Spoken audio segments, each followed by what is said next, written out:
Assalamualaikum warahmatullahi wabarakatuh.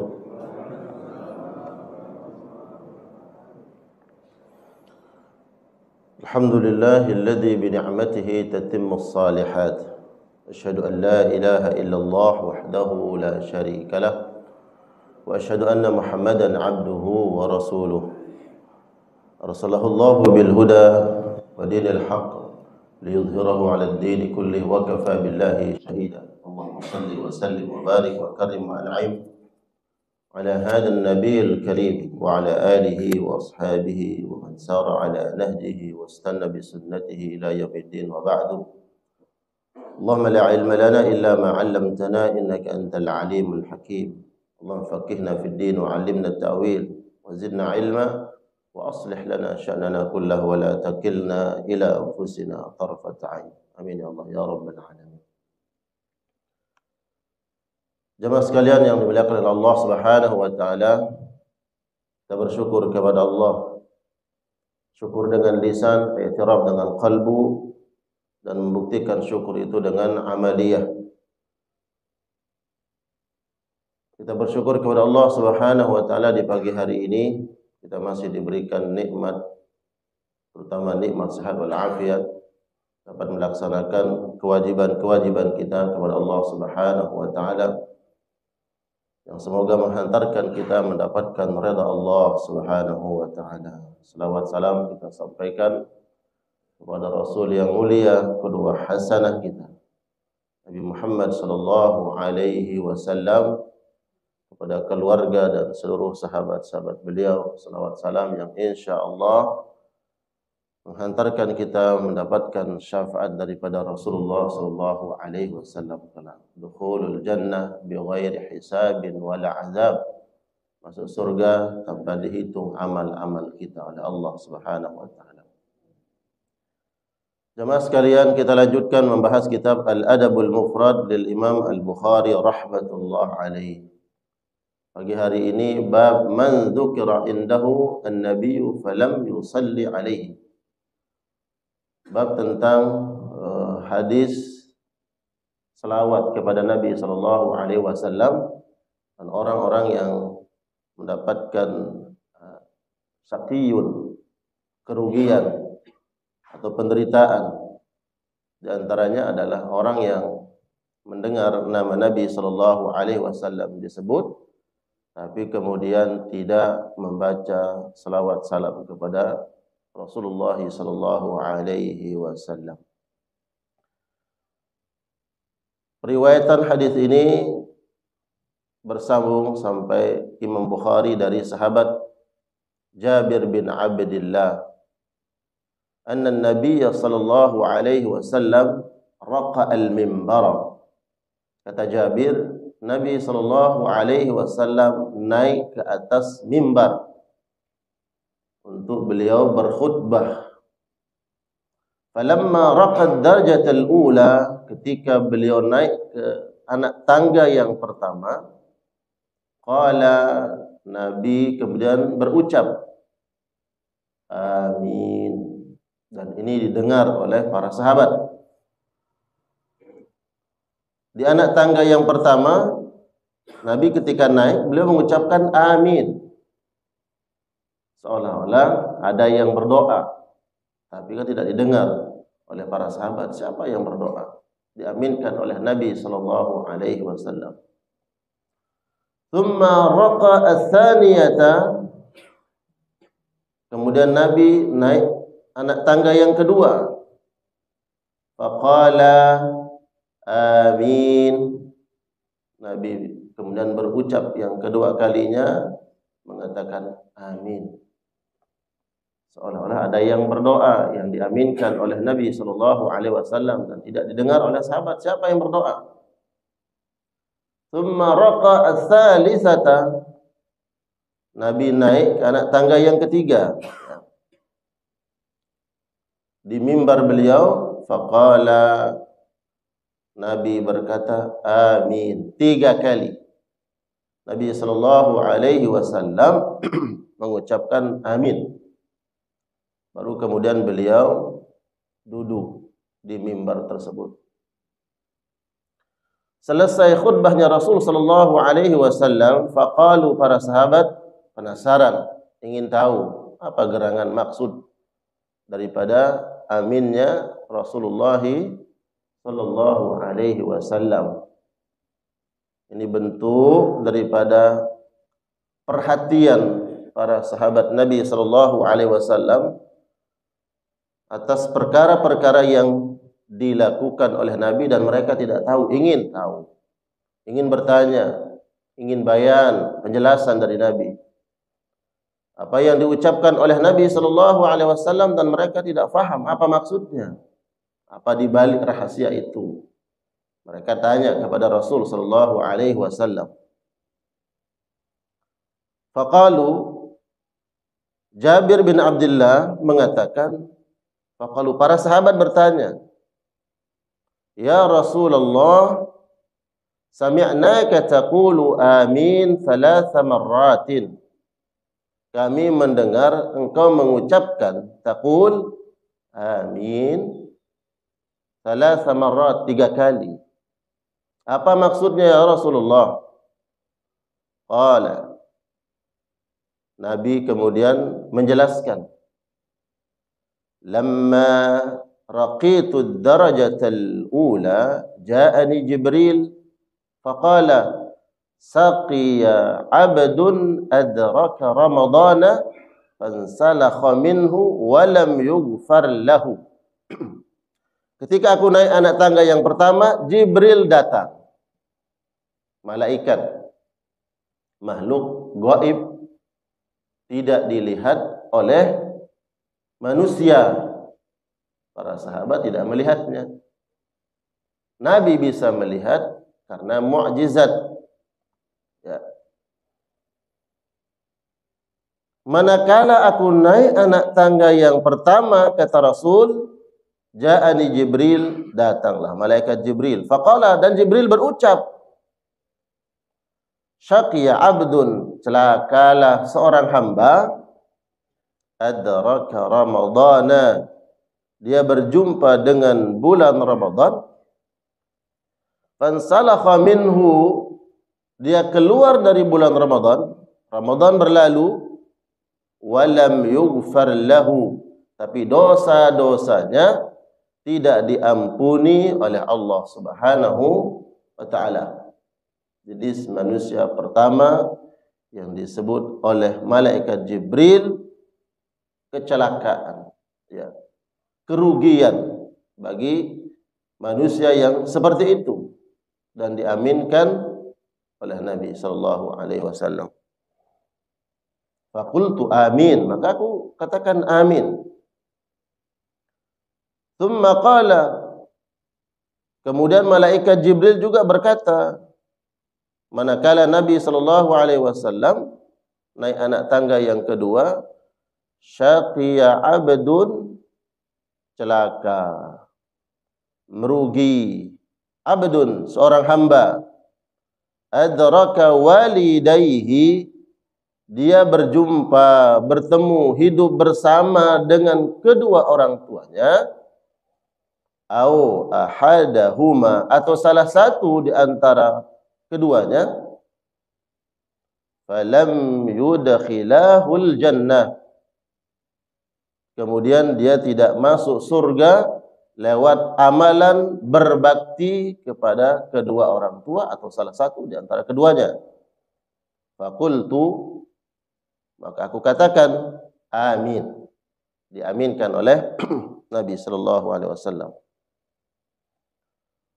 Tsumma qala, malaikat Jibril kemudian berucap ketika Nabi sallallahu alaihi wasallam naik anak tangga yang ketiga, syaqiya abdun, celaka, rugi, tidak mendapatkan keberuntungan, abdun, seorang hamba, dzukirta, namamu wahai Muhammad disebut, dzukirta, namamu disebut, indahu, dan dia dengar, ya, disebut nama Nabi, indahu, di sisinya, dan orang itu mendengar bahwa Nabi sallallahu alaihi wasallam disebut nama beliau, walam yusalli alaik, tapi dia tidak membaca yusalli, tidak membaca salawat alaika atasmu, fakultu, maka aku katakan amin. Ya, fakultu amin. Darajatul hadis, hadis ini sahihun li ghairihi. Hadis ini sahih.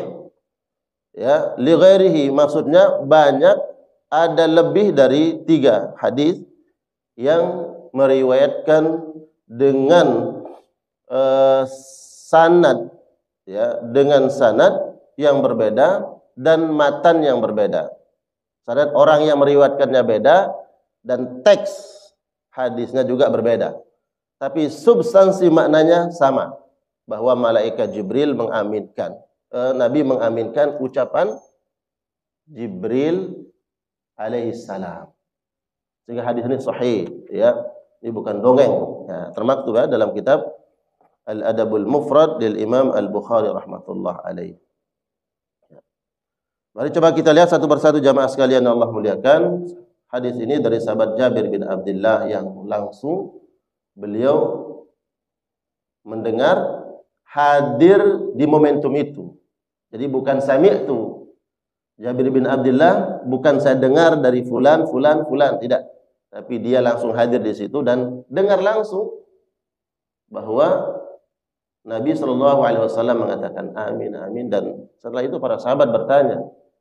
Dan Jabir yang meriwayatkan, faqalu, para sahabat kemudiannya penasaran, kenapa? Dan ada apa? Apa maksud Nabi mengatakan amin? Dan mereka para sahabat bertanya. Hadis ini diriwayatkan oleh Jabir bin Abdullah. Orang pertama yang disebut oleh malaikat Jibril syaqiyun. Syaqiyun artinya orang yang syaqa itu orang yang hatinya enggak pernah tenang. Kalau ada orang yang bawaannya gelisah, sedih, ya, enggak syukur nikmat, udah dikasih nikmat ini dan itu, kebawaannya ya, merasa tidak tenang hidupnya, tidak menikmati karunia Allah, itu orang yang syaqiyun, orang yang menderita, orang yang celaka, orang yang merugi. Ya. Manusia pertama yang disebut oleh malaikat Jibril mendapatkan syaqa atau syaqiyun, kerugian atau penderitaan, adalah seorang mukmin. Kata abdun itu orang beriman, hamba Allah yang beriman kepada Allah, berjumpa dengan bulan Ramadan, tapi sangat disayangkan semestinya ya, karunia Allah Subhanahu wa taala berupa nikmat berjumpa, bertemu dan dapat beribadah di bulan suci Ramadan, menghantarkan hamba tersebut pertama dibersihkan dosa-dosanya. Kemudian fa in mata, kalau dia meninggal dunia, dakhalal jannah, dia masuk surga. Karena di dalam setiap malam di bulan Ramadan Allah memilih hamba-hambanya. Ya, setiap malam, bukan hanya malam 10 pertama, ya, atau 10 terakhir, aidkum minan nar, bukan. Ya. Hadisnya yang kuat adalah fi kulli lailatin. Di bulan Ramadan itu setiap malam Allah memilih hamba-hambanya yang dimerdekakan oleh Allah dari siksa api neraka. Ya, ditakdirkan, tapi kita nggak tahu takdir kita, Pak. Ya, jadi ada orang yang memang sudah ditetapkan takdirnya oleh Allah. Hamba ini ditakdirkan oleh Allah dia akan selamat dari azab neraka. Namun dirahasiakan oleh Allah. Tidak ada yang tahu ketika berjumpa dengan Ramadan, kemudian takdir kita adalah itqum minan nar. Terbebas dari api neraka. Ya.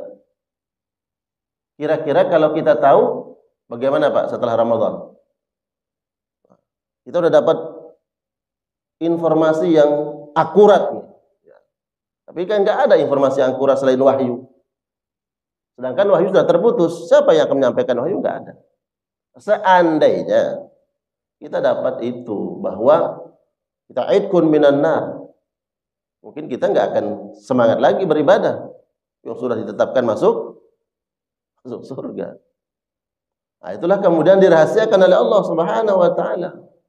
Falyamalil 'amilun, agar orang-orang yang mengharapkan surga Allah, terbebas dari neraka, diampuni dosa-dosanya, falyamal 'amilun, agar terus semangat dalam ketaatan, dalam kebaikan. Ya. Dirahasiakan oleh Allah Subhanahu wa taala. Dan Nabi sallallahu alaihi wasallam pun yang sudah tentu mendapatkan jaminan dari Allah Subhanahu wa taala, bahkan manusia pertama yang akan memegang kunci surga. Manusia pertama yang akan masuk surga. Toh juga amal-amal beliau, ya, beliau bersemangat dalam beribadah kepada Allah Subhanahu wa taala. Mimbab beliau ingin memberikan teladan, ya, teladan kepada umatnya. Karena setiap malamnya di bulan Ramadan Allah membebaskan hamba-hambanya dari azab neraka. Maka sangat sungguh merugi ada hamba-hamba yang keluar dari Ramadan tapi dosa-dosanya tidak diampuni oleh Allah Subhanahu wa taala. Ini Ramadan tinggal berapa bulan lagi, Pak? Hah? Sekarang tanggal berapa nih? Hijriyahnya tanggal 12 ya. 12 Jumadil Akhir. Berarti kira-kira 12, tinggal 2 bulan ya, 2 bulan setengah. Iya. Insyaallah. Semoga semua kita insyaallah diberikan sehat wal afiat. Berjumpa dengan Ramadan, keluar dari Ramadan, diampuni dosa-dosa kita oleh Allah Subhanahu wa taala. Insyaallah dipanjangkan umur dan usia kita dan diberikan sehat wal afiat. Karena momentum terbaik kita dihapuskan dosa-dosa kita oleh Allah. Nah, kalau ada hamba-hamba Allah yang keluar dari Ramadan tidak diampuni dosanya, maka celaka. Tapi ini kita tidak tahu apakah diampuni atau tidak oleh Allah. Ya. Kita tidak tahu, tapi penyebabnya, ya, asbab al-maghfirah itu kita tahu. Ya. Memang kita nggak tahu nih dosa kita nih seberapa banyak diampuni oleh Allah, dihapus. Kita nggak tahu, itu rahasia. Tapi asbabnya, ya, penyebab-penyebabnya Allah sampaikan lewat lisan Nabi sallallahu alaihi wasallam. Ya kan? Man shama Ramadhana imanan, kan? Wa ihtisaban ghufira lahu ma taqaddama min dzambi. Jelas. Kalau beribadah di bulan Ramadan dengan penuh ikhlas dan mengharapkan pahala, ini menjadi penyebab Allah ampuni dosa. Walaupun kita nggak tahu, kita tahu, tapi tahu wasilahnya, tahu penyebabnya. Ya.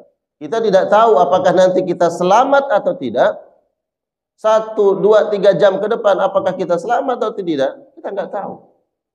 Namun kita melakukan sebab-sebab keselamatan. Esok lusa kita nggak tahu rezeki kita. Masih menjadi rahasia, misteri. Tapi kita tahu sebab-sebab Allah berikan rezeki. Begitu juga dengan ampunan, begitu juga dengan rahmat, ya. Rahmat dari Allah. Sebab-sebab turunnya rahmat, sebab-sebab diampuni, kita tahu. Nah, kita kemudian dituntut falyamalil 'amilun. Kita lakukan itu. Ya. Sebab-sebab diampuni oleh Allah dan dirahmati oleh Allah Subhanahu wa taala. Yang pertama, ya, orang yang berjumpa dengan Ramadan. Kemudian yang kedua, syaqiya 'abdun adraka walidayhi aw ahadahuma falam yudkhilahul jannah. Kalau ada hamba Allah yang diberikan nikmat oleh Allah, hidup bersama kedua orang tuanya, walaupun bukan dalam satu atap, di waktu yang sama, dia masih hidup, ya, dan orang tuanya juga masih diberikan umur oleh Allah Subhanahu wa taala. Dalam riwayat yang lain adalah inda kibarihima, ketika kedua orang tuanya berada pada usia senja, lanjut usia. Kalau di teks yang ini ya, tidak disebutkan inda kibarihima. Ketika orang tuanya berusia lanjut, sudah tua, tidak disebut.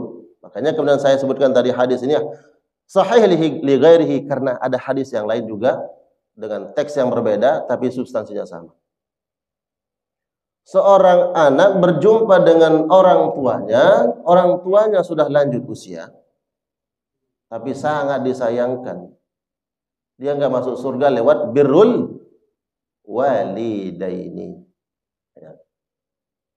Mestinya Allah berikan usia, ya, kepada kedua orang tuanya sampai bisa hidup bersamanya di usia senja, di usia tua orang tuanya. Di tempat lain, di luaran sana, ada orang-orang yang ditinggal oleh orang tuanya.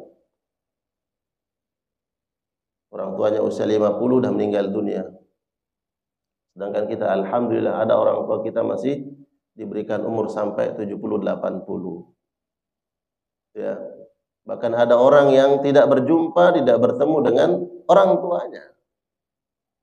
Lalu kita diberikan nikmat itu, maka sangat disayangkan bila kemudian kita tidak memanfaatkan kesempatan yang Allah berikan untuk birrul walidain, berbuat baik terhadap kedua orang tua, yang kemudian janji Allah Subhanahu wa taala, Allah masukkan hambanya yang memiliki sifat tadi birrul walidain, berbakti kepada kedua orang tua. Di bab-bab terdahulu, ya, kalau ini jilid ketiga, di jilid pertama itu bab pertama adalah birrul walidain. Pernah kita bahas keutamaan-keutamaan dan kewajiban-kewajiban yang Allah Subhanahu wa taala bebankan kepada seorang anak. Bagaimana berbuat ihsan terhadap kedua orang tua. Ya.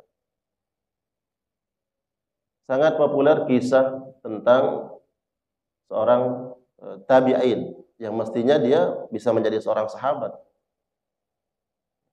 Laki-laki muda di Yaman. Siapa namanya? Uwais al-Qarni. Beliau sebenarnya hidup di zaman Nabi sallallahu alaihi wasallam, tinggal di Yaman. Orang berbondong-bondong datang ke Yaman ingin berjumpa dengan Nabi sallallahu alaihi wasallam. Tapi keinginan Uwais itu tertunda, tidak terpenuhi. Kenapa? Karena ada ibunya yang harus dia rawat. Tapi itu sampai berita itu kepada Nabi lewat wahyu. Malaikat Jibril yang sampaikan di Yaman sana ada anak muda yang sangat berbakti kepada ibunya. Bayangkan, ini kalau dia berjumpa dengan Nabi kan bukan jadi tabi'in. Dia menjadi sahabat.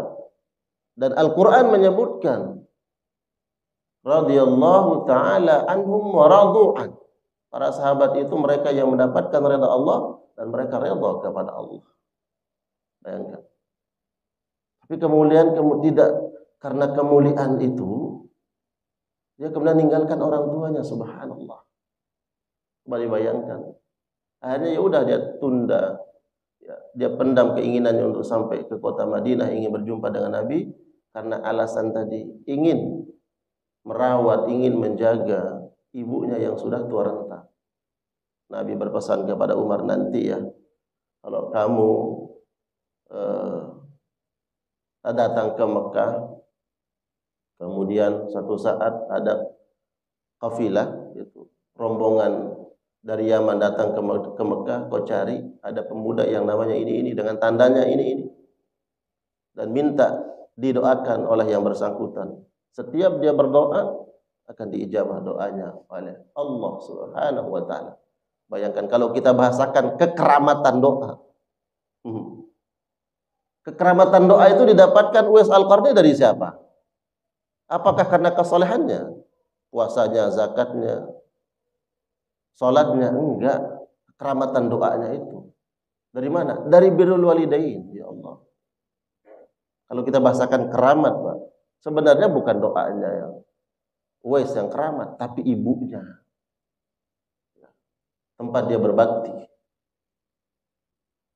Ada seorang sahabat di Madinah di zaman Utsman itu ceritanya dicemooh, ya gitu, kira-kira gitu. Karena suatu hari di musim itu di zaman Utsman bin Affan, kurma lagi mahal-mahalnya, Pak. Lagi mahal-mahalnya kurma. Kemudian ada seorang sahabat menebang pohon kurmanya.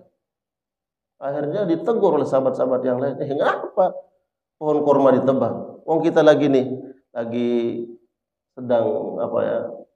Senang-senangnya jualan kurma, lagi mahal-mahalnya. Lu kenapa kau tebang pohon kurma?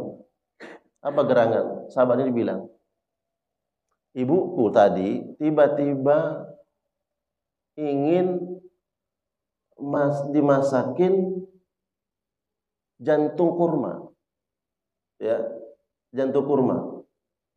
Jantung kurma itu kalau di kelapa itu tebang kemudian diambil bagian pucuknya, tahu Pak ya? Bagian pucuknya dalamnya itu yang dibuat sayur. Nah ternyata itu yang diinginkan oleh ibunya. Akhirnya dia tebang pohon kurmanya dan dia mengatakan, ibuku ingin dibuatkan sayur dari jantung kurma. Aku khawatir nanti ketika dia menginginkan sesuatu, aku tidak bisa kabulkan keinginannya. Dan ini mampu aku lakukan. Dia tebang itu. Ya, itu salah satu contoh ya bagaimana birrul walidain. Di hadapan orang tua berarti tidak ada yang mahal. Betul nggak Pak? Tidak ada yang mahal. Jadi kalau kita masih diberikan karunia oleh Allah Subhanahu wa taala, masih membersamai dan dibersamai oleh orang tua, bagi kita untuk orang tua itu tidak ada yang mahal. Ya. Kalau kita menganggap mahal nanti dimahalkan oleh Allah Subhanahu wa taala. Itu kuncinya. Ya. Enggak ada yang mahal. Pokoknya murah semuanya. Ya. Mama mau apa? Papa mau apa? Ya. Ingin kemana? Nah, kayaknya papa ini pengen umroh. Kita nggak tahu. Jangan-jangan itu permintaan yang terakhir. Ya. Kalau ini pesan untuk kita semua. Jangan-jangan itu permintaannya terakhir. Kalau seandainya kita mampu dan kita tidak tunaikan, tidak wujudkan keinginannya, wallahi saya yakin kita akan menyesal seumur hidup. Menyesal seumur hidup. Walaupun kita sudah berikan ini dan itu, berikan ini dan itu. Anak yang saleh itu setara dengan orang tua yang saleh. Orang tua yang saleh itu sudah memberikan pengayoman, pendidikan, ya, dia besarkan anaknya, pasti merasa ada yang kurang. Ya, dia merasa bahwa oh ya ada yang belum saya berikan ke anak saya. Ya. Begitu juga anak yang saleh. Seandainya dia sudah berikan ini dan itu terhadap orang tuanya, pasti dia merasa kurang berkhidmat terhadap kedua orang tuanya. Saya yakin kalau betul-betul kita jadi anak yang saleh. Apalagi kemudian kita mendapati hal tersebut, bahwa pernah suatu masa ibu kita meminta sesuatu dan kita mampu lakukan itu, kemudian kita tunda-tunda, akhirnya kemudian tidak bisa kita lakukan dengan penyebab banyak hal. Apakah kemudian kita akhirnya tidak mampu yang tadinya kita dimampukan oleh Allah, atau kemudian kita ingin melakukan sedangkan orang tua sudah tidak ada. Lalu gimana? Makanya kemudian sahabat yang disebutkan tadi, dia mengatakan, aku lakukan ini karena aku mampu. Aku khawatir nanti dia meminta sesuatu yang aku tidak mampu lakukan. Lakukan itu untuk orang tua.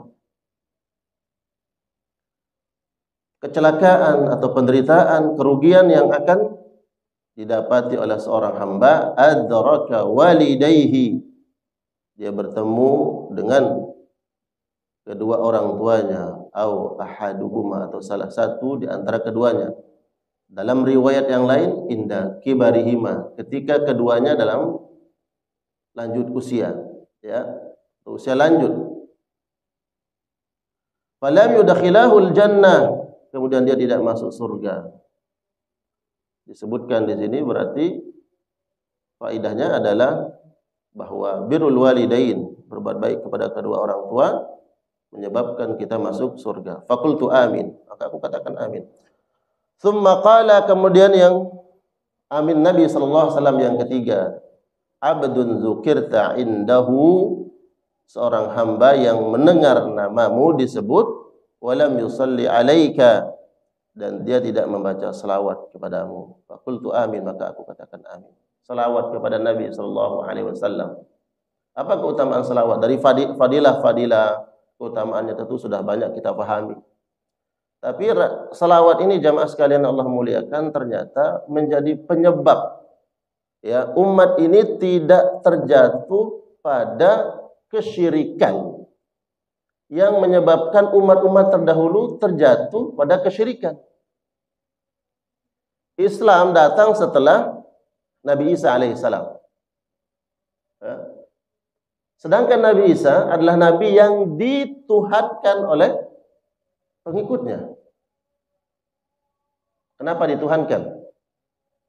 Karena saking cintanya mereka kepada Nabi Isa. Makanya kemudian dalam agama itu kan nggak boleh gulu. Gulu itu ya berlebihan dalam beragama. Ya. Karena gulunya pengikut Nabi Isa kepada Isa alaihissalam, akhirnya mereka mengangkat derajat Nabi Isa alaihissalam pada derajat ketuhanan. Setelah Nabi Isa, Allah tidak ingin ya tentu terhadap umat Nabi ini ada kecintaan kepada nabinya yang nanti menyebabkan dia terjatuh kepada gulu sebagaimana umat-umat terdahulu. Maka itu salah satu keutamaan syariat selawat. Ya. Coba sekarang kita perhatikan selawat. Selawat itu diawali oleh ya dengan kalimat Allahumma. Ya. Tetap Allah. Allahumma salli ala Muhammad wa ala ali Muhammad. Dan teks selawat-selawat yang lain. Ada selawat Ibrahimiyah, silakan. Tapi tetap awalnya adalah Allah. Allahumma, tetaplah Allah. Salli ala Muhammad. Kita cinta kepada Nabi, kita berselawat kepada beliau. Bagaimanapun tingginya derajat Rasulullah sallallahu alaihi wasallam, dia tetap adalah zat yang diberi, bukan yang memberi. Allah Subhanahu wa taala yang memberi, Nabi Muhammad yang diberi. Allahumma salli, ya Allah, berikanlah, salli itu apa? Kesejahteraan. Wasallim, dan berikan keselamatan. Tetaplah Muhammad sallallahu alaihi wasallam, dia zat yang diberi. Agar umat ini jangan sampai seperti umat sebelum umat Nabi Muhammad. Itu umatnya Nabi Isa. Karena cintanya terhadap nabinya, akhirnya mereka mengkultuskan nabi mereka sampai pada derajat ketuhanan. Sifat-sifat nabinya melekat sifat-sifat ketuhanan. Enggak diinginkan itu. Maka kemudian disyariatkan ya salawat kepada Nabi Muhammad sallallahu alaihi wasallam. Bahkan lekat pada diri Nabi itu abdun.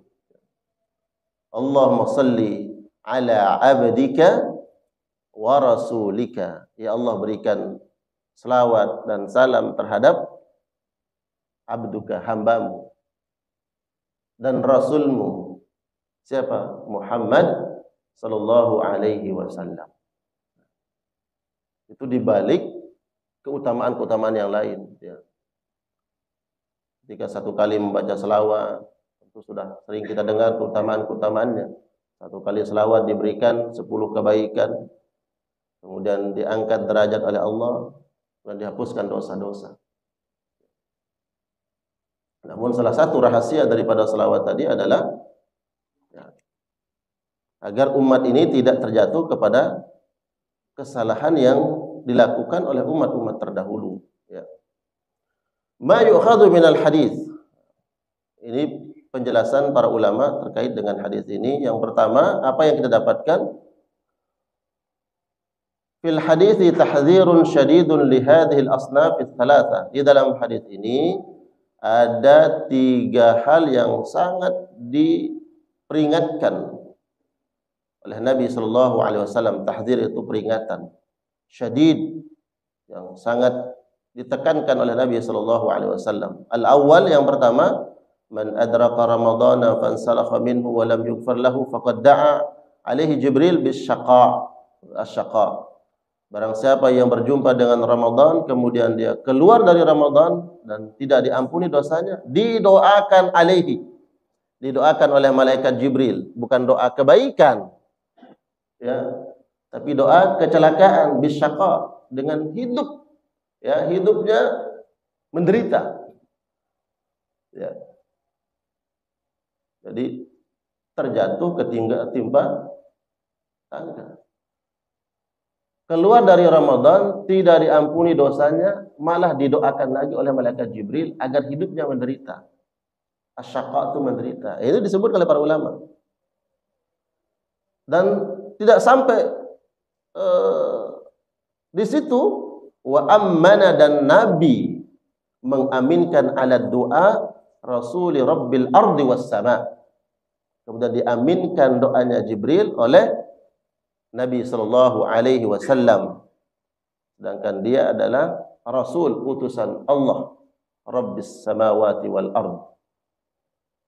Yang berdoa malaikat yang mengaminkan Nabi. Kira-kira itu doa dikabul atau tidak, Pak?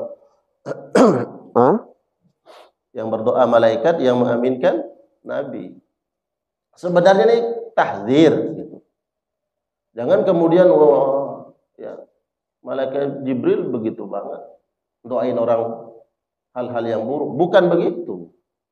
Ini tahdzir. Tahdzir itu jangan sampai kita dapat celaka dapat doa itu. Maka kemudian caranya adalah, ya, ketika bertemu dengan Ramadan, manfaatkan Ramadan, ya, gunakan sebaik-baiknya, tingkatkan nilai kualitas ibadah, ketaatan kepada Allah, maka keluar dari Ramadan diampuni dosa. Dan tidak didoakan oleh malaikat Jibril doa keburukan. Ya. Sebenarnya bukan doa keburukan itu menjadi intinya. Intinya adalah hamba Allah yang tidak memanfaatkan Ramadan sebaik-baiknya. Ya. Asani, yang kedua, abdun adraka walidayhi adahuma falam yudkhilahul jannah. Ada yang bertemu dengan kedua orang tuanya, hidup bersama tapi tidak masuk surga karena tidak berbuat baik.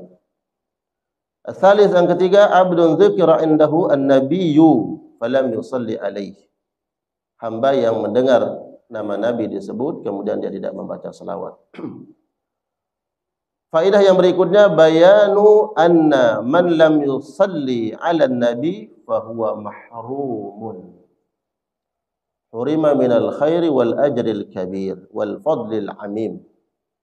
Hadis ini menjelaskan bahwa sesungguhnya orang yang tidak membaca selawat ala nabi, kepada nabi, fahuwa mahrumun. Orang ini tidak mendapatkan kebaikan. Mahrum, ya. Beda mahrum dengan muhrim. Nah, ini istilah-istilah yang beda itu. Anta mahrum itu beda dengan anta muhrim. Ya, wa anta mahram. Ya. Mahrum, orang yang tidak mendapatkan kebaikan. Seandainya, ini saya contoh ya. Di sini ada 10 orang. Kemudian dari 10 orang ini 9-nya semua dapat, ya. 1 orang yang tidak dapat apa-apa. Dalam istilah bahasa Arab, 1 orang ini disebut dengan mahrum. Orang yang tidak dapat apa-apa, enggak kebagian. Ya. Seolah-olah dia diharamkan, itu enggak dapat apa-apa. Nah, penjelasan ulama terkait hadis ini bahwa orang yang tidak membaca selawat kepada Nabi manakala disebut nama Nabi sallallahu alaihi wasallam, orang ini mahrum. Ya, tidak mendapatkan kebaikan. Apakah saat itu dia mahrum atau setelahnya atau seterusnya? Saat itu dia mendapatkan mahrum. ya, tidak mendapatkan apa-apa gitu. Stempel mahrum. Wal ajril kabir, dan dia tidak mendapatkan pahala yang besar. Ya, kan membaca selawat itu dalam syariat ya, mendapatkan pahala yang besar, minal khair, dari kebaikan-kebaikan, wal fadlil amim, dan rahmat Allah Subhanahu wa taala yang luas. Fadl itu kebaikan Allah, rahmat Allah yang al-amim, yang luas. Jadi siapa saja yang ingin mengharapkan mendapatkan al-khair, kebaikan, wal ajril kabir, dan pahala yang besar, wal fadlil amim, dan rahmat Allah yang maha luas, maka di antara yang dilakukan adalah falamma dzukira an-nabiy sallallahu alaihi wasallam falyusalli alaihi. Kalau kita mendengar nama Nabi disebut, maka hendaknya kita membaca selawat kepada beliau. Kemudian berikutnya bayanu anna sa'adata tustajlabu bis salati 'alan nabi. Ini penjelasan ulama bahwa kalau engkau ingin mendapatkan as-sa'adah, as-sa'adah itu kemuliaan atau kebahagiaan, kesenangan hidup, itu as-sa'adah. Tustajlabu, dapat diraih, bis salati 'alan nabi, dengan membaca selawat kepada Rasulullah sallallahu alaihi wasallam. Ya. Syaritat an yakuna al-musalli alaihi muwahhidan. Tapi dengan syarat. Ya, ada ketentuannya. Orang yang membaca selawat ini muwahhidan rabbahu, haqqat tauhid. Orang yang memiliki tauhid yang benar. Tentu sebagai seorang muslim kita yakin dan kita berhusnuzan terhadap orang lain, dan kita yakin dengan diri kita sendiri bahwa insya Allah kita muwahhid, mentauhidkan Allah dengan sebenar-benarnya, tidak mengotori keimanan dengan kesyirikan. Alladzina amanu wa lam yalbisu imanahum bizulmin. Itu orang-orang yang beriman, kemudian mereka tidak mencampuri keimanan mereka, tidak terkotori oleh kezaliman. Ketauhidan yang tidak terkotori oleh kezaliman. Apa itu kezaliman? Disebutkan kezaliman di sini maknanya adalah asyirku billah, tidak berbuat syirik. Ya. Tauhid yang benar itu hanya bergantung kepada Allah, tidak lagi kita bergantung kepada benda. Ya. Kadang-kadang ada orang yang masih percaya dengan benda-benda tertentu, bisa memberikan manfaat dan mudara, bisa melindungi, bisa berikan keberkahan dan seterusnya. Ya. Berarti ini ada masalah pada tauhid. Nah, sedangkan disebutkan dalam bayan, ya, penjelasan ini bahwa yang akan mendapatkan as-sa'adah, kebahagiaan hidup, adalah mereka yang membaca selawat kepada Nabi sallallahu alaihi wasallam dengan syarat yakunal musalli. Orang yang membaca selawat tersebut muwahhidan rabbahu, dia betul-betul mentauhidkan Allah Subhanahu wa taala, haqqat tauhid. Syarat yang pertama. Kemudian syarat yang kedua, muttabi'an Rasulillah sallallahu alaihi wasallam haqqal ittiba'. Kemudian dia mengikuti Nabi sallallahu alaihi wasallam dalam setiap ibadahnya. Setiap ibadah itu hendaknya memang harus mutaba'ah. Apa arti mutaba'ah? Mencontoh, mengikut bagaimana ibadahnya Nabi, itu yang kita ittiba. Bagaimana akhlak Nabi, itu yang kita ittiba. Bagaimana muamalah Nabi, itu yang kita ittiba. Ya. Muamalahnya bersama manusia kita ikuti. Kemudian muamalahnya dengan Rabbul Alamin, dengan Allah kita ikuti. Ya. Dan ini makna daripada syahadat. Asyhadu an la ilaha illallah wa asyhadu anna Muhammadar Rasulullah. Bersaksi bahwa Nabi Muhammad adalah utusan Allah, bukan hanya sekedar persaksian. Oh ya, saya yakin. bahwa Muhammad adalah utusan Allah, bukan hanya sekedar persaksian, tapi adalah betul-betul mengikuti. Ya, karena ada yang yakin bahwa Nabi Muhammad adalah Rasul, tapi dia tidak ikuti. Siapa contohnya, Pak? Ya, ketika ditanya Muhammad itu Nabi atau tidak, dia yakin dia Nabi, tapi dia tidak ikuti. Ya, orang-orang yang kufur semasa Nabi Muhammad SAW. Ya, pentolan-pentolan Quraisy, di antaranya Utbah bin Rabi'ah itu ketika ditanya, ya sebenarnya saya yakin dia itu Nabi, dia Rasul, utusan. Enggak ada yang mau mengingkari itu. Ya, dengan ciri-cirinya, dengan yang disebut dalam kitab-kitab terdahulu. Tapi mereka tidak ikuti Nabi SAW, tidak beriman. Syarat mendapatkan as-sa'adah, kebahagiaan dengan berselawat kepada Nabi, pertama mentauhidkan Allah Subhanahu wa taala dengan tauhid yang benar dan mengikuti Rasul sallallahu alaihi wasallam. Kemudian penjelasan yang berikutnya, dalil hadis ini dalilun ala masyru'iyati su'alil ulama. Hadis ini menjelaskan bahwa tentang diperbolehkannya kita langsung bertanya kepada orang yang paham, yang mengerti. Ulama itu artinya orang yang paham. Kata alim, ya. Ulama, al-alim orang yang paham, ya. Al-alim fa'il itu wazan fa'il, alim jamaknya ulama. Ya. Jadi kata ulama itu kalimat jamak, tapi kadang sering kita sematkan kalimat jamak kepada satu orang. Oh, dia ulama. Lalu ulama itu kata jamak dari alim.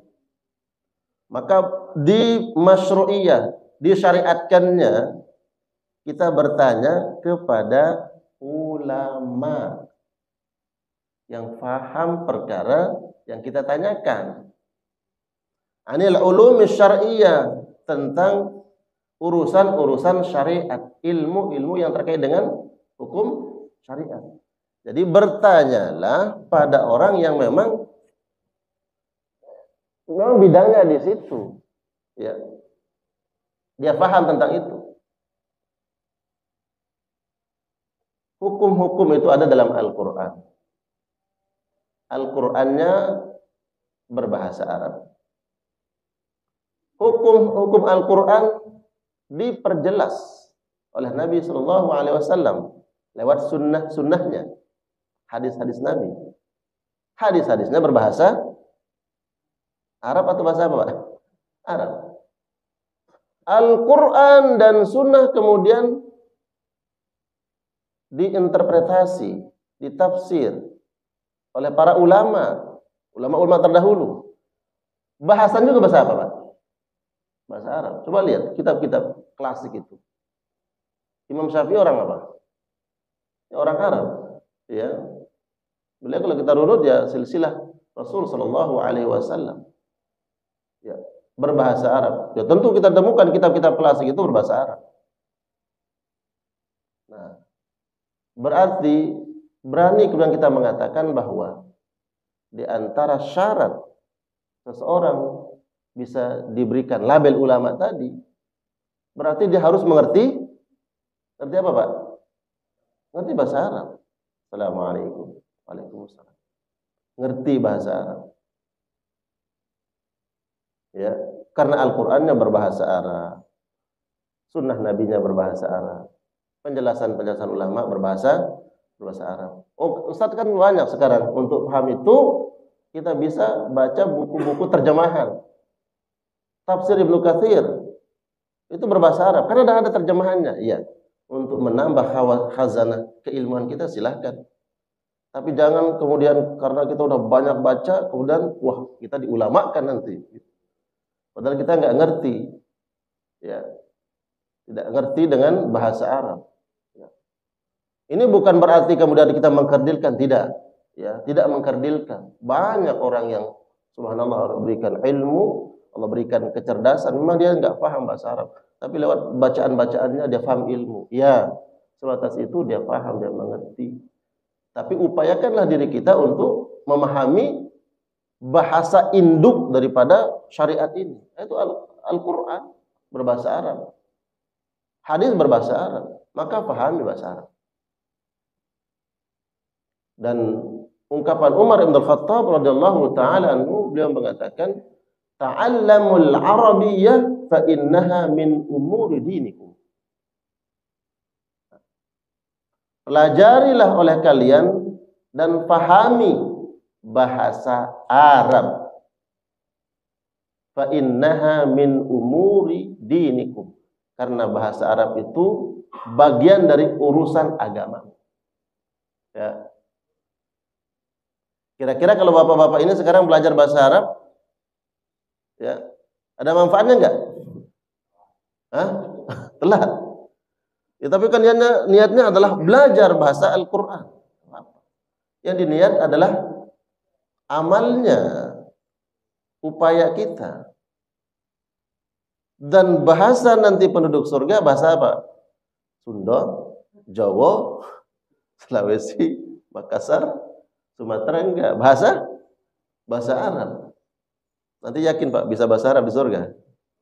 Itu udah otomatis Pak. Pokoknya masuk surga dulu dah. Kalau masuk surga insya Allah bertemu dengan sana kefal hal Ustaz. Allah barakallahu fiik gitu. Sabahul khair, sabahul nur. Bisa insya Allah. Tapi kalau kita niat, wah ini pengen belajar bahasa Arab, hanya Mas sedikit mengadakan tuh, ya, mengadakan program belajar bahasa Arab bagi apa Pak? Bukan pemula, manula. Bukan pemula. Enggak apa-apa belajar bahasa Arab. Tujuannya tadi dilihat, wah, ya kan ada perintah dalam agama, pelajari bahasa Arab. Kemarin tuh, ini saya, jadi Hadus bin Ni'mah, kemarin saya bawa umroh kan, di bulan November itu bawa Aqsa. Qadarullah Pak, qadarullah saya nggak masuk Aqsa. Saya nggak masuk Aqsa, 20 jamaah saya masuk Aqsa, saya sebagai pembimbing tertahan, nggak diizinkan masuk. Kemudian ada perwira yang bintang 1, dia bilang, saya nyesel Ustaz. Nyesel apa? Kenapa nggak belajar bahasa Arab katanya? Beliau tuh kemarin ngomong sama saya, nyesel saya. Kenapa nggak belajar bahasa Arab? Kenapa? Ya kita sekarang ini kemana-mana ini, ke Oman, kemudian ke Yordan, masuk ke Saudi, Madinah, semua kita pakai bahasa Arab. Ya, kemarin aja pas masuk border Israel baru pakai bahasa Inggrisnya. Selain itu bahasa Arab, saya nyesel nggak belajar bahasa Arab. Saya bilang nggak ada kata telat Pak, belajar aja. Ya belajar bahasa Arab untuk manula. Ya sebentar lagi beliau mau pensiun. Ya, niat kita kan yang dilihat. Kalau niat bahwa ya saya belajar ini tujuannya adalah karena memang perintah dalam agama. Al-Quran kita berbahasa Arab. Ya, mudah-mudahan siapa tahu kita nggak tahu. Ternyata setelah belajar bahasa Arab, Allah ilhamkan ilmu. Ya. Allah berikan ilmu, dari situ paham, Masya Allah, dikit-sedikit paham. Ya. Nah, jamaah sekalian Allah muliakan, jadi penjelasan terakhir dalam kitab ini, bahwa masyru'iyati su'alil ulama' anil ulumi syar'iyah. Kalau bertanya tentang urusan agama, ya tanya pada yang ahlinya, orang yang alim dalam bidang itu. Ya. Kemudian wa wujubil jawab minhum. Wajib bagi yang ngerti untuk memberikan pemahaman. Ya, bagi yang bertanya. Tapi dengan syarat fi hududi ma ya'lamun. Pada batasan-batasan memang yang dia paham, yang dia ngerti. Kalau dia nggak ngerti ya udah tawakuf di situ. Ya. Nggak paham, nggak ngerti. Apalagi terkait dengan hukum halal dan haram. Ya. Nanti ada jawaban yang sifatnya normatif, yang dia tidak halal, tidak haram. Pilihan saja, ya nggak apa-apa kalau masalah itu. Ya Anda mau pilih yang mana silahkan. Ustaz, saya sukanya baju warna biru umpamanya. Tapi baju di rumah warna ini, saya pilih yang mana? Ya terserah dong. Ya, mau pilih yang mana saja. Ya. Tapi kalau kaitannya dengan halal dan haram, maka harus dijawab sesuai dengan pengetahuan. Fi hududi, batasan-batasan yang dia pahami, yang dia mengerti. Tidak boleh melampaui batas, ya. Bayangkan jamaah, kita menjawab sesuatu yang kita tidak paham. Bagaimana nanti pertanggungjawabannya di akhirat? Kabura maqtan. Kabura maqtan indallah an taqulu ma la taf'alun. Celaka bagi orang yang mengatakan sesuatu yang tidak pernah dia lakukan. Itu sama bagi orang yang mengatakan sesuatu yang tidak dia ketahui. Kabura maqtan. Ya. Kabura maqtan indallah an taqulu ma la taf'alun. Sama dengan orang yang mengatakan sesuatu yang tidak dia ketahui. Disetarakan dengan orang yang mengaku-ngaku bahwa ini adalah hasil karya saya, ini punya saya, dan seterusnya. Padahal apa yang tidak pernah dia lakukan, dia aku-aku. Tidak pernah dia perbuat, dia ngaku bahwa itu saya yang lakukan. Ya. Jadi jamaah sekalian Allah muliakan, ini dapat kita pahami dari hadis ini. Allahu a'lam bis-shawab. Semoga Allah bebaskan kita semua dari 3 jenis manusia ini. Ya. Bertemu dengan Ramadan, dosa-dosa kita diampuni. Allah masih memberikan rahmat kepada kita lewat adanya orang tua membersamai kita di usia senja mereka. Semoga kita masuk surga karena bakti kita terhadap kedua orang tua. Kemudian kita tidak menjadi manusia yang kikir, manusia yang pelit. Siapa manusia yang kikir dan pelit itu? Mereka-mereka yang tidak membaca selawat kepada Nabi manakala telinganya mendengar ada orang lain menyebut nama Rasulullah sallallahu alaihi wasallam. Amin ya rabbal alamin. Baik, kita berikan kesempatan mungkin kepada para jamaah yang ingin memperjelas, ingin bertanya terkait dengan tema pagi hari ini ataupun di luar tema. Nufaddilukum jami'an, silakan. Sudah waktu. Ya. Waalaikumsalam warahmatullahi wabarakatuh. Ya.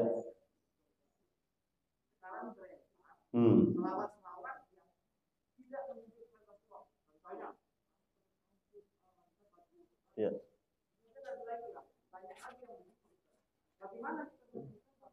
Iya.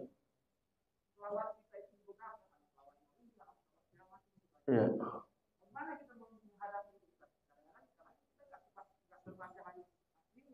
Iya. Baik, barakallah. Jadi di antara hal yang kita bisa lakukan untuk mendapatkan rahmat Allah adalah membaca selawat. Itu satu dari beberapa hal yang kita bisa lakukan. Orang kalau cinta terhadap orang lain, dia akan sanjung, Pak. Dia akan sanjung, dia akan puji, dia akan sifati orang yang dia cintai itu dengan sifat yang baik. Dan apakah itu berdosa? Enggak berdosa. Apakah kemudian dia dapat pahala? Oh, enggak, belum tentu. Belum tentu. Tapi bukan dilarang untuk menyanjungnya, bukan dilarang untuk memujinya, enggak dilarang. Ya kalau ingin mendapatkan pahala, ya lewat ada amalannya, selawat. Nah, tadi saya sebutkan ya, kadang tadi Bapak sebut asyraqal badru, ya, itu sanjungan, ya. Sanjungan kepada Nabi sallallahu alaihi wasallam. Tala'al badru, asyraqal badru, itu sanjungan kepada Nabi. Apakah itu dikategorikan selawat? Kalau selawat sudah ada permanen diajarkan oleh Nabi sallallahu alaihi wasallam, terutama dalam ketika selawat dalam sholat. Selawat dalam sholat itu sudah diajarkan bagaimana cara membaca selawat. Boleh enggak dalam sholat itu saya baca selawat nariyah? Allahumma sholli ala Muhammad. Enggak. Kalau selawat kepada Nabi dalam sholat enggak pakai sayyidina, dan itu yang diajarkan oleh Nabi. Allahumma sholli ala Muhammad wa ala ali Muhammad kama shallaita ala Ibrahim wa ala ali Ibrahim wa barik ala Muhammad wa ala ali Muhammad kama barakta ala Ibrahim wa ala ali Ibrahim. Enggak ada sayyidinanya dalam sholat, enggak boleh dirubah-rubah. Bapak mau azan sekarang nih, azan. Ada enggak menyebut nama Nabi ketika azan? Ada. Asyhadu an la ilaha illallah wa asyhadu anna Muhammadar Rasulullah. Mau enggak diganti? Wa asyhadu anna sayyidana Muhammad. Pernah enggak dengar azan begitu? Ada enggak? Enggak ada azan. Yo kan menyebut kata Nabi. Enggak, udah permanen teksnya. Azan itu begini azannya. Asyhadu an la ilaha illallah. 2 kali. Ya. Asyhadu anna Muhammadar Rasulullah. Muhammad langsung enggak pakai sayyidina. Jadi karena sudah permanen begitu teksnya dalam azan, jangan dirubah. Jangan tambah sayyidina dalam azan. Ada enggak yang nambah sayyidina dalam azan? Belum saya dengar kayaknya. Begitu juga dalam sholat. Enggak ditambah sayyidina. Di luar sholat silahkan. Boleh sayyidina. Nabi pernah menyebut dirinya ana sayyidu Bani Adam. Saya ini sayyidnya, penghulunya seluruh manusia. Maka boleh menggunakan sayyidina. Ya. Walaupun di sini nanti kan nggak ada selawat itu dipakai sayyidina dalam teksnya. Ya, memang dalam selawat tidak ada dibaca sayyidina, tapi Nabi pernah menyebut dirinya sebagai sayyid. Karena Nabi telah menyebut dirinya sebagai sayyid, boleh kita menggandengkan itu kepada Nabi sallallahu alaihi wasallam. Walaupun nanti di sini kita temukan ranah ikhtilaf ya. Maka kemudian ya udah kita tanazul. Mana yang ingin kita pakai silahkan. Di luar salat, tapi di salat sudah permanen selawatnya. Sebagaimana azan, jangan dirubah-rubah. Gitu. Adapun tadi sanjungan pujian, la ba'sa bihi, enggak masalah. Selama pujian sanjungan itu jangan sampai sebagaimana umat sebelum umat Nabi Muhammad menyanjung nabinya sampai pada derajat ketuhanan. Makanya selawat itu agar kita enggak sampai seperti mereka. Tetaplah Allahumma, Allah yang kuasa. Allah yang memberi. Semulianya Nabi Muhammad, setinggi apapun derajatnya, tetaplah dia yang diberi. Kalau yang diberi ya nggak punya apa-apa, kan? Allahumma, ya Allah, salli, berikan kesejahteraan tetap kepada Nabi. Nah, kalau kita ingin nyanjung Nabi Shallallahu Alaihi Wasallam, silahkan. Saya ingin buat syair nih, syair sanjungan buat Nabi, boleh atau tidak? Boleh, kenapa nggak boleh? Oh, sanjungan buat manusia biasa aja boleh, dan belum tentu sanjungan itu berhak untuk dialamatkan kepada yang bersangkutan. Kita katakan, engkau begitu baik, padahal orangnya buruk. Ya kan? Engkau orang dermawan, ada bikin puisi menyanjung orang lain. Itu kita kasih tepuk tangan. Padahal belum tentu sesuai dengan apa yang disifati kepada mereka. Ya kan? Tapi untuk Nabi itu udah pasti. Ya, tala'al badru alaina. Telah datang, telah terbit kepada kami al-badru. Apa badru?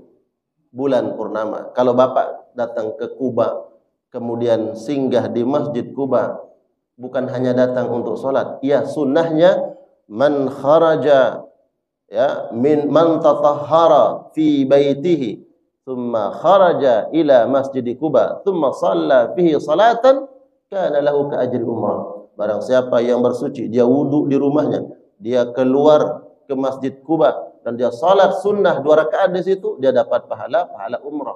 Tapi ya, ini dapat pahala. Coba yang lainnya. Belajar apa yang ada di sekitaran Masjid Kuba. Di situ ada kebun yang masih sampai hari masih ada. Kemudian ada sekarang tadi kasih tanda rumahnya Kalthum bin Hadam. Itu adalah rumah di mana Nabi pertama kali datang ke Kuba, disambut di situ. Tala'al badru alaina. Itu seminggu para sahabat tuh yang biasanya ke kebun, manen kurma, manen buah-buahan, enggak ada yang kerja, Pak. Baca sejarah, enggak ada yang bekerja. Mereka biarkan pertanian mereka abaikan. Apa sih gunanya itu pertanian? Ada yang lebih mulia kita tunggu. Seminggu para sahabat itu setiap pagi sudah belum terbit matahari, mereka udah pada naik ke pohon kormanya ngelihat kapan nih datangnya Nabi Muhammad itu. Kapan datangnya Rasul. Mereka di pintu gerbang masuk kota Madinah, mereka tunggu seminggu penuh. Yang bekerja nggak ada yang bekerja, yang sibuk nggak ada yang sibuk. Kesibukan mereka adalah menunggu Nabi. Tala'al badru, datang Nabi, tala'al badru. Itu sanjungan. Walaupun itu bukan, itu selawat nggak? Bukan, sanjungan. Menyanjung orang lain. kemudian dia senang dengan sanjungan itu, al-madah namanya, dapat pahala. Lalu bagaimana dengan menyanjung Nabi Muhammad sallallahu alaihi wasallam? Makanya ada penyairnya Nabi Muhammad, Hassan bin Thabit. Tala al-badru alaina. Asyraqal badru alaina. Ya. Asyraqal badru alaina. Ya. Atau yang tadi Bapak sebut, anta syamsun, anta badrun, anta nurun fawqa nuri, anta iksiru wa ghali, anta misbahus suduri. Itu semua sanjungan Pak, boleh. Itu ibarat apa ya? Sesuatu hal yang baik, tapi kalau digunakan Pak dalam keburukan dosa. Yang salah sekarang ini, dia pakai itu syair-syair sanjungan kepada Nabi, dia campur dengan dangdut koplo. Ya, joget-joget, bahkan perempuan gini-gini, haram. Pisau itu digunakan sesuai dengan fungsinya. Ngiris bawang, ya kan? Motong ikan. Tapi kalau pakai motong jari Bapak sendiri, haram nggak? Motong jari sendiri haram. Ini selawat kepada Nabi, dapat pahala. Dia salah menggunakannya. Perempuan mohon maaf, membaca selawat kemudian ambil goyang-goyang gini, haram, nggak boleh. Ya, wala talbisul haqqa bil batil. Jangan engkau mencampur adukkan antara kebenaran dengan kebatilan. Jadi apa yang terjadi? Nanti masyarakat kita melihat, oh berarti ini boleh. Kenapa? Kan baca selawat. Yang baca selawat perempuan dengan joget-joget, pakaian nggak jelas. Ya, diperbolehkan. Artinya selawat, silahkan membaca selawat pakai Sayyidina. Kemudian menyanjung Nabi SAW dengan syair-syair itu silahkan. Tidak ada larangan. Tapi kalau kita gunakan dengan cara yang salah, itu yang dilarang. Ya. Allahu a'lam bishawab. Begitu Pak, semoga terjawab pertanyaannya dan menenangkan hati Pak. Baik, kita cukupkan. Semoga kajian kita pagi hari ini dapatkan ilmu yang bermanfaat insyaallah, ya, dan menambah kualitas kecintaan kita kepada Nabi dan takwa kita kepada Allah Subhanahu wa taala. Amin ya rabbal alamin. Kita tutup dengan doa kafaratul majlis. Subhanakallahumma bihamdika asyhadu an la ilaha illa anta astaghfiruka wa atubu ilaik. Assalamualaikum warahmatullahi wabarakatuh.